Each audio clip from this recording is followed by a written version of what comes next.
তো নমস্কার বন্ধুরা, আপনারা দেখছেন স্বপন টেক গুরু ইউটিউব চ্যানেল। তো ভিডিওর থাম্বনেল দেখেই বুঝতে পারছেন যে আজকের যে ভিডিওটি সেই ভিডিওটি খুবই গুরুত্বপূর্ণ হতে চলেছে। তো তাই আমি বলবো যে আপনারা যদি আমার চ্যানেলটিকে প্রথম ভিজিট করে থাকেন তো স্বপন টেক গুরু ইউটিউব চ্যানেলকে লাইক, শেয়ার, কমেন্ট এবং সাবস্ক্রাইব করতে ভুলবেন না। এবং সবার প্রথম ভিডিওর নোটিফিকেশন পেতে আমার চ্যানেলটিকে সাবস্ক্রাইব করুন আর বেল আইকন ঘন্টিটিকে অন করে রাখুন সবার প্রথম ভিডিওর নোটিফিকেশন পেতে। তো এরকম টেকনিশিয়াল এবং লেটেস্ট আপডেট পেতে আমার চ্যানেলটিকে সাবস্ক্রাইব করে রাখুন। তো এবার আপনাদেরকে জানিয়ে দিই যে আজকের যে টপিকটি হচ্ছে বাংলার আবাস যোজনা নিয়ে খুবই গুরুত্বপূর্ণ নিউজ। তো নিউজটিতে কি বলা হয়েছে তো দেখুন কি বলা হয়েছে। তো ভিডিওটি স্কিপ না করে সম্পূর্ণরূপে দেখুন। তো এখানে বলা হয়েছে লটারি থেকে কম নয়, আবাস যোজনা নিয়ে বাংলার মানুষদের জন্য খুশির খবর। প্রধানমন্ত্রী আবাস যোজনা দেশের আশ্রয়হীনদের মাথায় পাকা ছাদ দিচ্ছে। অন্যান্য রাজ্যের মতো পশ্চিমবঙ্গে বহু মানুষের ইতিমধ্যে এই প্রকল্পের হাত ধরে নিজস্ব বাড়ি পেয়েছেন, কিন্তু আবাস যোজনায় দুর্নীতি ও টাকা নয়-ছয়ের অভিযোগ ঘিরে সরকারের সঙ্গে বিবাদ দেখা দিয়েছে রাজ্য সরকার। আর তার ফলে বাংলায় গরিব মানুষের জন্য আবাস যোজনার অর্থ সাময়িকভাবে হস্তয়িত রেখেছিলেন কেন্দ্রীয় সরকার। এতে যে গরিব মানুষরাই সবচেয়ে বেশি ক্ষতিগ্রস্ত হচ্ছে তা আর বলার অপেক্ষায় রাখে না। কিন্তু এই আবাস যোজনা নিয়ে এবার বড় খবর যা জানালেন আপনার মুখেও হাসি ফুটবে। আবাস যোজনার বরাদ্দ অর্থ নিয়ে কেন্দ্র রাজ্য সরকারের বিবাদ নতুন নয়, এই নিয়ে সাধারণ মানুষের ক্ষোভ। রাজ্যের শাসক দলের নিচুতলায় নেতৃত্ব ও জনপ্রতিনিধিদের বিরুদ্ধে অভিযোগ সবকিছুই সাক্ষী থেকেছে বাংলার মানুষ।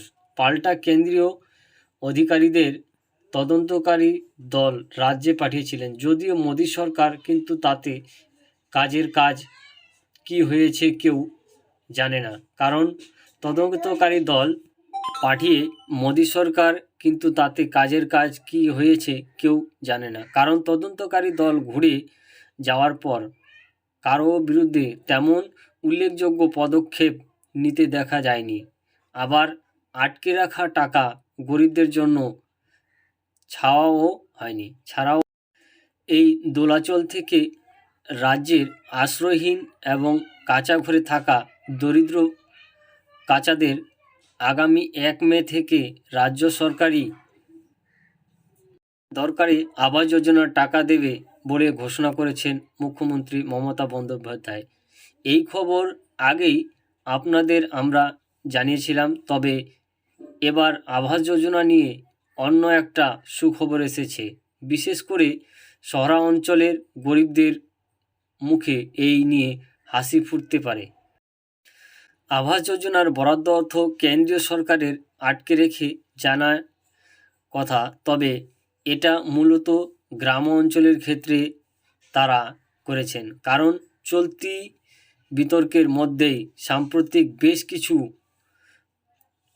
পুর এলাকার জন্য আবাস যোজনার বরাদ্দ অর্থ ছাড়া শুরু করেছে কেন্দ্রীয় সরকার।